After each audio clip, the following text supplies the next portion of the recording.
我们现在在悉尼的艺园，我个人非常喜欢这个地方，因为虽然医院是在悉尼的城市里面，进去以后你就会发现这里很安静，外面的声音好像都消失了。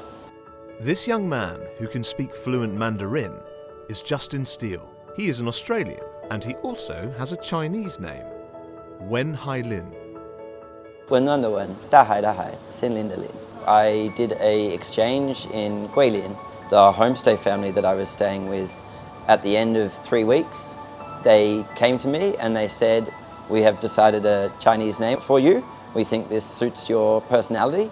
And it was Wen Hailin. And that was when I was 15 or 16 years old, so I've had that for half my life. Justin can speak very fluent Mandarin, and this is closely related to his experiences in China and his profession. Once a lawyer, Justin wanted to pursue a happier career. He quit his job and started a career he loved, a tour guide. He started his own travel agency, and his ability to speak Chinese has become a major advantage in his work. In order to help more the Chinese travellers to Australia better understand and fall in love with the country, Mandarin tour guide has become a very important part of his job. I'm a tour guide based in Sydney, Australia, and I do walking tours around different parts of Sydney with a big focus on eating, drinking, telling people stories, telling people about Australia's history and culture. I have a great job. I get to show people around Sydney, this beautiful city, take them to cool places that they've never been to before, and eat and drink with them. The passion for Chinese language is also another important reason that Justin leads Chinese tour groups. His relationship with China and Chinese started long ago, when he was in primary school.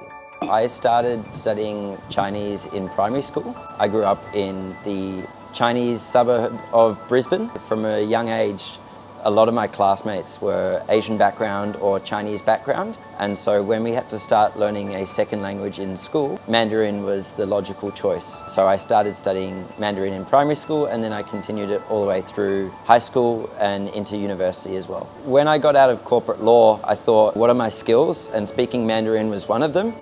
In order to make more people get to know the inextricable between China and Australia, and the culture and history of Chinese in Australia, Justin started Mandarin Tour, designed for tourists from China, which is quite a challenge for him.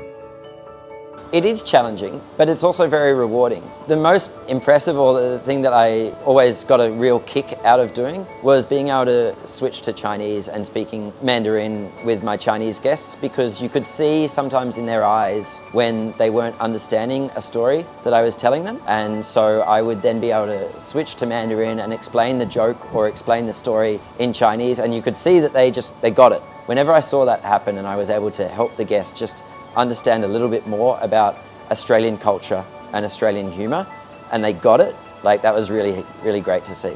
From a tour guide to setting up his own company, from Aussie U to local source, Justin's enthusiasm for tourism helped him to stand firmly, even though the number of tourists has plummeted due to the pandemic. He often brings the tourists to the Chinese restaurants in Sydney's Chinatown. These also help these restaurants get through a difficult time in some way. Justin even knows the names of many Chinese restaurant owners in Chinatown.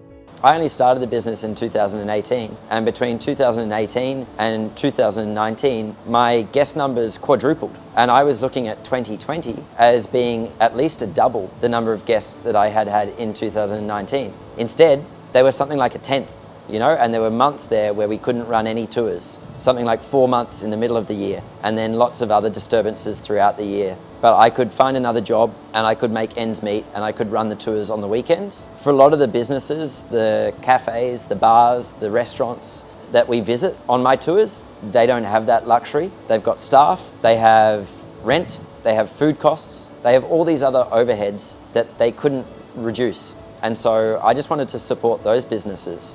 That's why I'm doing this tour in Chinatown. Although travel restrictions made it difficult for Chinese and Australian tourists travelling to each other's countries, Justin keeps on introducing China to Australians, introducing the culture and history of Chinese people in Australia and their contribution to the community to more and more tourists. Being an ambassador of communication between the two countries, Justin is also really looking forward to welcoming more tourists to Australia after the pandemic. There are a lot of people in Sydney, in Australia, of Chinese background though, and I think those people are really important in helping build the relationship and strengthen the relationship. And so this tour that I've launched, this Chinatown tour, is focused on telling the stories of Chinese Australians and to celebrate, you know, the contributions that Chinese people have made to Australia over the last 200 years. So I hope my little tour, in part, can help play a role in improving relations and improving people's knowledge and recognition of the importance of the Australia-China relationship, I guess, through tourism.